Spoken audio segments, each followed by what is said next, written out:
There we go.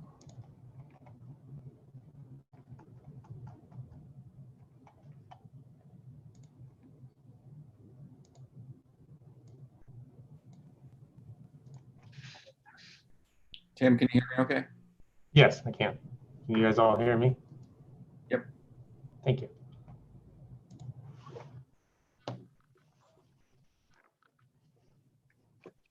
We're all here?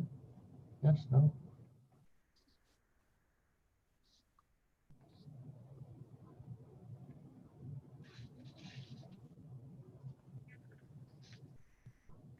Yeah.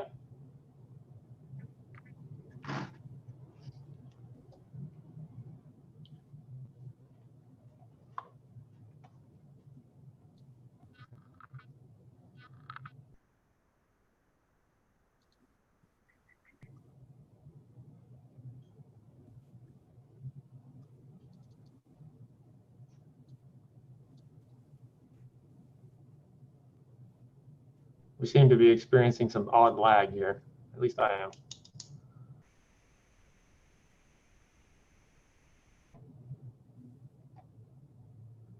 Tim, did you hear from, is Trustee Orozco, did she leave this room, this meeting room? No, she's on here. No, I'm here. Oh, there she, okay, great. I'm I thi- trying to log in from the laptop at this point, so I might be switching over. Okay. All right, well, while that's happening, why don't we call to order the July 15th meeting of the Board of Trustees of Reclamation District 900. Tim, do we have any modifications to the agenda?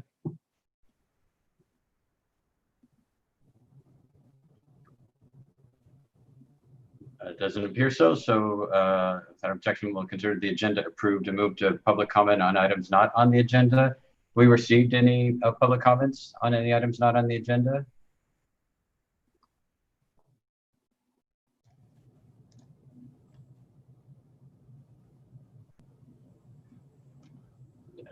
Tim? No, sorry, I'm getting like an echo here, so I'm trying to figure that one out. I don't have any modifications. Okay, but and have we received any public comments on items not on the agenda? I have not. Okay. All right, then the report out of closed session. So we, Yes, we the took, board met, no, go ahead, sorry. the board met in closed session on one personnel matter as listed on the closed session agenda, took no reportable action. All right, then that brings us to the consent calendar, which is 4.1 and 4.2. Are there any items to remove from the consent calendar? Any questions or discussion? Any motion? I'll move the consent calendar. Second. It's been moved by Vice President Sandine and seconded by Trustee Ledesma. Seeing no discussion and all trustees now both present and on screen. Tim, would you please call the roll? Yeah, Trustee Guerrero, Aye. Trustee Sandine, Aye. President Cabaldon, Aye. Trustee Ledesma, Aye. Trustee Orozco. Aye. Okay. Right, Carries so 5-0. All right, and the consent agenda is approved. That brings us to item 5, which is consideration of entering into a professional services agreement with Dustin Dumars for the 2020-2021 fiscal year to provide financial support services. Tim? Yes, so as a result of what came about in our audit for a separation of authorities, providing more oversight for the district, there's small staff size. It was proposed to have someone come from an outside agent or outside company and perform monthly or periodic reviews and closeouts of the months, in addition to our annual audits. This would separate some authorities I am presently carrying or Linda in our office, and provide a little more oversight as well as help us out just with the workload involved. With our transition I had discussed prior to this new chart of accounts, Dustin has been the one who's assisted us with all of this, set it up. We now have the new chart of accounts operating in the software. There's still more to transition as we move things in there and get it all set up and reconciled. There's also going to be some necessary movement of things and changes when we bring in assets and such from 537, which Dustin has been brought on to work with them as their everything for financials, basically, since they do not have staff per se. So it helps streamline that. The reason it is brought up here as a 2020-2021 is this is sort of a provisional, I guess, as you put it, discussions with Ledesma and Sandine. It was mentioned, that the desire to go for an RFP process or bid process or something in the future in order to, secure this this service, but to get us through this year, to allow us to operate, to keep things moving smoothly. This would be my proposal for this fiscal year, would be to continue on with Dustin and keep up all the good work he's been doing. So I would open this up to any questions, comments at this point. All right. Trustee Orozco. Thank you. I just wanted to disclose that I share a relationship with Mr. Dumars. We are in the same Rotary Club. He is our treasurer, and I pay my dues to him, and we share friendship. And that's just for full disclosure. I have absolute confidence in Mr. Dumars. I just wanted to make it completely transparent that I have a relationship outside of this context. Okay, thank you. That's of course that's not a legal conflict or anything of that nature, and we're a small town, so it's also quite normal. So thank you, but thank you for the full transparency. Any other questions or comments, or Trustee Ledesma? Yeah, thank you, Mr. President Kamal. So yeah, I consulted with Tim on this issue, and felt it necessary. Kind of back up. I know we had been working together and trying to find ways to kind of get the budgeting cycle so it's more predictable. We had talked about at one time having kind of a budgetary policies in place that allow him to have some service contracts and authority. And he and I talked about that with Tim a couple of weeks ago, right? And kind of went through that process. And this is one that I'm supportive of for this year only. Because of the nature of the work that has to be done, and I think that it's one that is kind of get some financial records in place and get some policies in place. I think this is what Tim and I had discussed, and kind of having this provisional authority to kind of move forward on this one contract. So again, we can get to a better place in our budgeting cycle. And Tim, I think we had talked about at sometimes some of the kind of going forward kind of time frame we'll be trying to work toward, so that in having a list of contracts and provision authority you would have, that's something we'd be working toward. Is that right? Correct. Yeah, so to make sure my memory was still right. But yeah, and just setting up a timeline when we need to have those in place, what's appropriate for each class or professional service group or type we might be using. So right. So again, that's the intent on this, and he had consulted with me. I thought the next step is just to get it to the board so we can make a decision and have Dustin begin the work in contract. All right.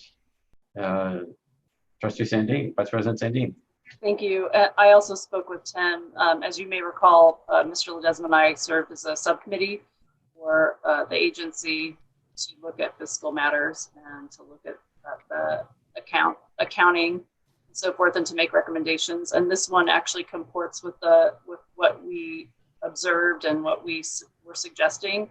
Although in the long term, and I concur with Mr. Ledesma Trustee Ledesma that I think this is for 1 year.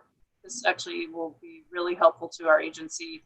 And then we with the hope that and the expectation that all of the contracts will be competitively bid, et cetera. So we'll look forward to that work. And I spoke with Tim at some length last week about that process. So Mr. Ledesma and I are working as a committee kind of separately in this virtual world, but on the same page. All right, so is that a motion? So moved. All right, and is that a second, Mr. Ledesma? Second, thank you. All right, and thanks you both for your work on this. I have the same questions about the bidding, and I'm 100% comfortable based on the findings of the members of the subcommittee, so I'm supportive of this as well. All right, so if there's no further discussion, then Mr. Secretary, would you please call the roll? Yeah. Trustee Sandin, Aye. Trustee Guerrero, Aye. Trustee Orozco, Aye. Trustee Ledesma, Aye. and President Cabaldon. Aye. Carries 5-0. All right, 5-0. So that then thank you very much, and welcome aboard, Dustin. So that brings us now to the general manager's report. Mullen. Thank you, Yeah. everybody. Thank you, Dustin. All right, so starting with administrative services, obviously there's Dustin, that was on my update, so that's good to know that we'll be moving forward. We have another staff that started on the 6th, just an entry-level field employee, but he's learning exceptionally fast, so that's good. We're pretty happy with that. There was a discussion last month about the transfer of that $758,000 from NRCS that went into our bank account. Looking at that, we ended up transferring $600,000 back into the Treasury for security, which left us with around $200,000 in operating, which is a little higher than we normally do in the bank account, but it keeps us from having to do a transfer again, just a couple weeks later. So it seemed to make the most sense. We also, on financials, LWA, who participated in the last meeting, has offered to set up some sort of a workshop or participate in a board meeting as an item to go through the entire, how the assessment was established, how we establish rates, escalations, just any part of the minutia of that whole thing that anyone wants clarification on. So that's something to consider. I don't know if it needs to be done immediately, but I know there was interest expressed in just better understanding that. I could also set up just one-on-one at anyone who wants it too. So that's an offer that's out there. As far as district operations, we've been getting a significant number of complaints over the last couple of months. I think this whole COVID-19 has got everybody stir crazy of ATVs and motorcycles finding access points. We've even had areas through the port where they're bringing in trucks and going fishing.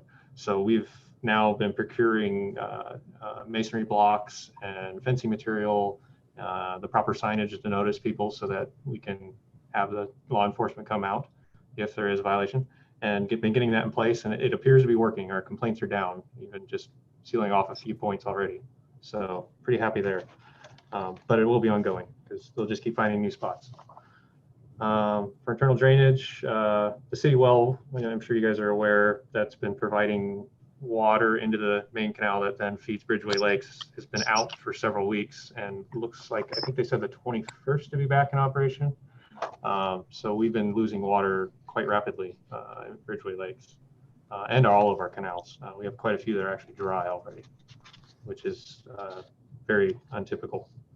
No issues yet with mass fish die-off or anything that we've had in previous drought years, but it's heading that way. So I'm hoping they get it in on time and get it back up and running.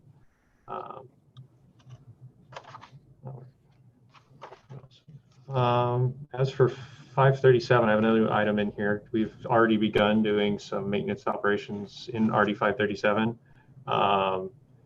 They actually started yesterday.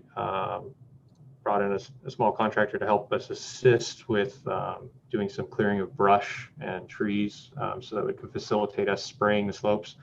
That's been a deficiency with the DWR inspections for a number of years. The slopes were inaccessible from the waterside toe to be able to spray the rocks and remove vegetation or even remove debris that comes up there during high water. So we're clearing a path now so we can get in there and start doing operations and cleaning it up like what we have in RD 900. So pretty happy with the start on that, how it's going already. An exciting one here is Blacker Canal. FEMA has reached out to us to plan an environmental assessment field visit to begin the NEPA process. Simultaneous with that, it was on the consent item, was expanding Marcus Bull's contract for simultaneously doing the CEQA process. So, I mean, we don't have a definitive yet, but all things look positive that come this fall, we'll have approval for this funding. Potentially could go out to bid at the end of this year or January next year, and be under construction as soon as weather and permitting allow next year. So that one's pretty exciting for us. Agencies, we participated in the last Central Valley Flood Protection Board meeting. It was agreed at that meeting that Leslie Gallagher would provide us a support letter as a result of receiving that support letter. And all the efforts of everybody else, that language has been added and the bill has been carrying through. Although in the last day, there's been the potential with the new close downs that certain bills could be removed. And so obviously now there's the kind of a scramble to push back and make sure that it goes through. So hopefully all goes well with that.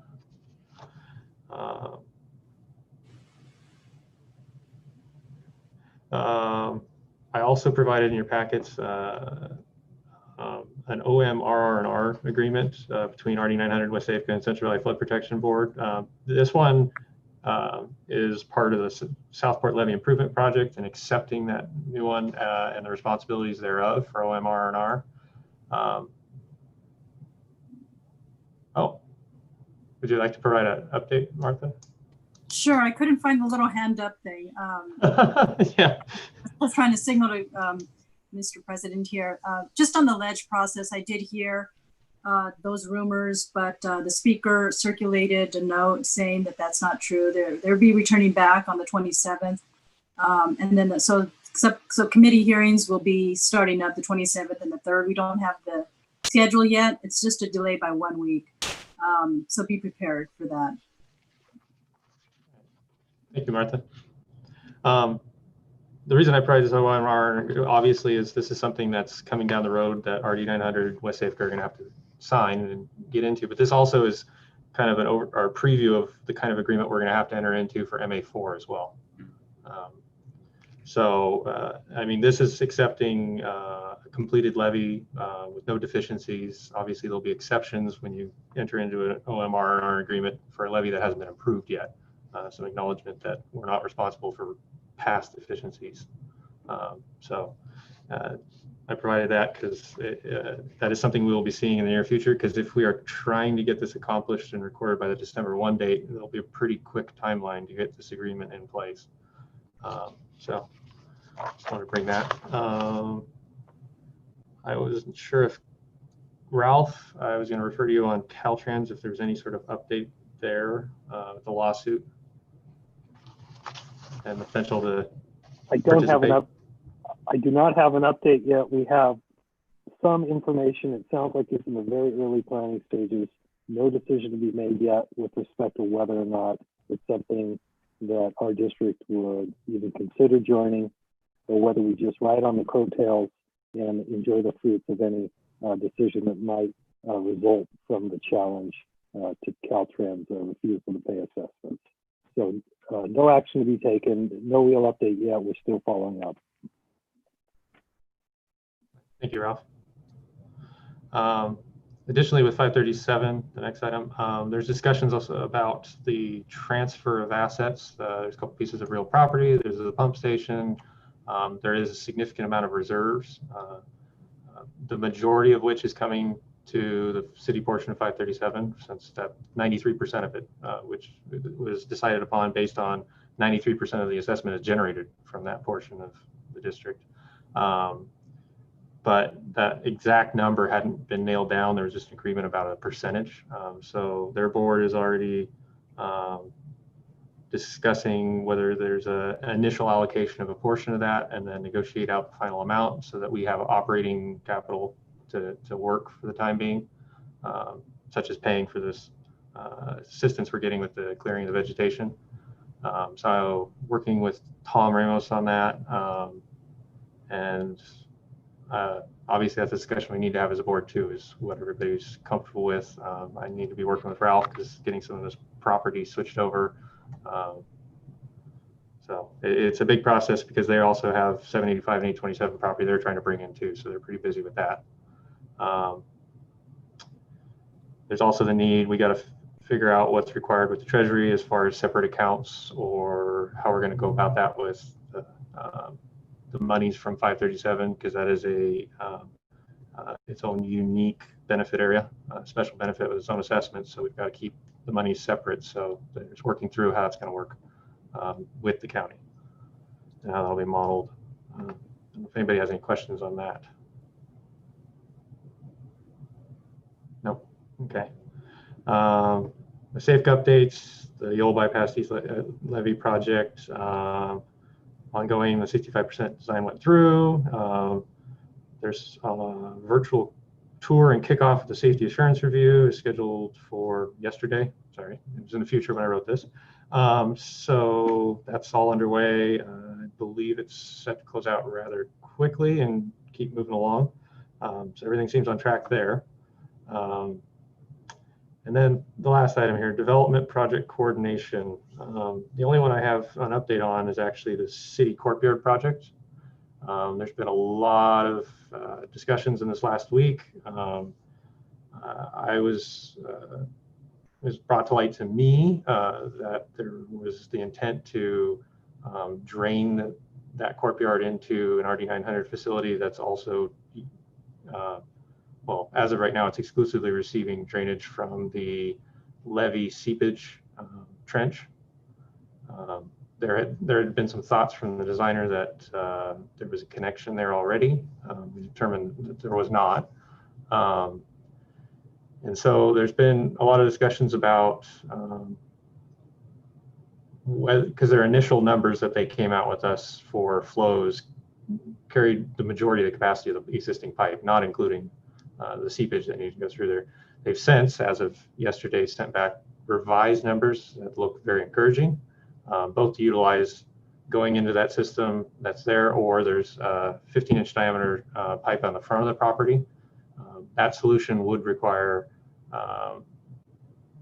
some redesign, obviously, because you'd be flowing the opposite direction. But I'm not sure that it would be entirely that much redesign, and I don't believe it would be any sort of cost incurred with the contractor. I am aware that you guys are set to award a contract at your council meeting following this. There is the need, if they are to tie into the facilities that they do not already have a connection, to ask of this board for permission and get a permit granted to them, to the city for that purpose. It appears that there's no flowage easement over that for the state. It's just purely a drainage easement. So there wouldn't be any need to ask with the Corps or Central Valley.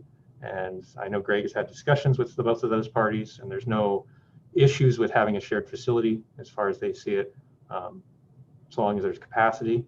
Like I said, at this time, what's flowing into that pipe during particular high water events from seepage is unknown. It's being studied as part of this core project, and it's still being finalized what exactly the courtyard project will be sending into this pipeline as well.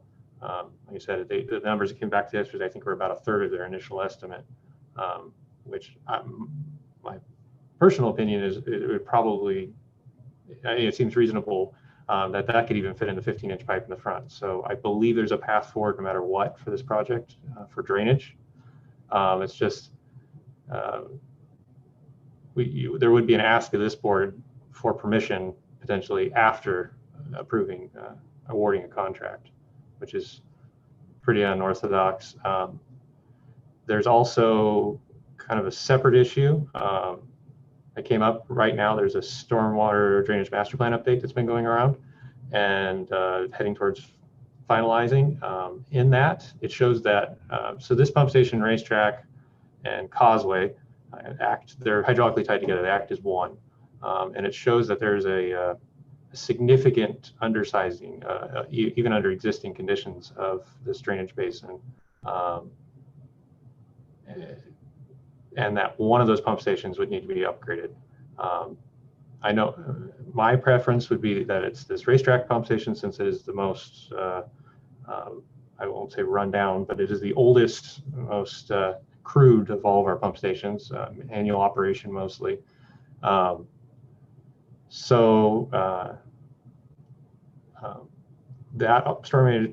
storm drainage master plan update also doesn't include, it has that deficiency that does not include seepage. So that's without even the seepage coming into it. Now that discussion has brought to light the possibility that when the Corps tied their seepage into the system in 2012, they didn't take into account the impact that was going to have on the system that was already undersized. So there is a possibility here through this Corps project to defer the reconstruction of that pump station, the upsizing, to the Corps project and have it be on them. I believe Greg has already had discussions with Corps. They've already been having discussions internally, and this is just coming up in the last couple of days. And so far, there's been no raised eyebrows or pushback that was not a potential idea, which could remediate all issues. Now, given the reduced flows coming off the site, that wouldn't be a significant additional impact to the system at this time compared to the deficiency it already has. But it's just another thing happening all kind of at the same time. I don't know. Yeah, I was going to say this might be a good time for Greg to chime in too. Yeah, good evening, everybody. I just wanted to add that the deficiency that Tim was mentioning with the drainage master plan is that evaluation is done around the 100-year storm event. And that's where that undercapacity exists. For events below that, the system still performs, reasonably well. As part of our federal project that's under design, we're looking at installing a similar seepage management system for the levee just behind the courtyard to solve what appears to be seepage issues that were observed on the courtyard site prior to in the last several wet winters. So as in our due diligence and looking at how we manage that seepage and looking to tie into the system, we started evaluating capacities, pipe sizing, and this is when we just recently learned about the system deficiencies around a 100-year event, and we designed to a 200-year event. So we're now engaging the Corps in conversations about bringing the management of that system and its connection to the pump station into the project. So we just started those discussions this week. More to come on that, but I'm hopeful that we'll be able to add pump station upgrades to our federal project and be able to at least provide some additional capacity at that racetrack pump station. All right. Trustee Guerrero? Yes, and just want to, thank you both. It looks like you're looking for some, problem solving and looking for some solutions here to, to address this, particular issue. And I just see that there's only one change, that's coming before us for approval is, whether, which direction the drainage is going to go possibly. That could be the only one change I see, but everything else is still, being prepared and we can modify it. But based on the overview that I heard, is that accurate? That is correct. I don't see a risk of it not working. It's just a potential that there's still something that has to be worked through. The solution still isn't completely there.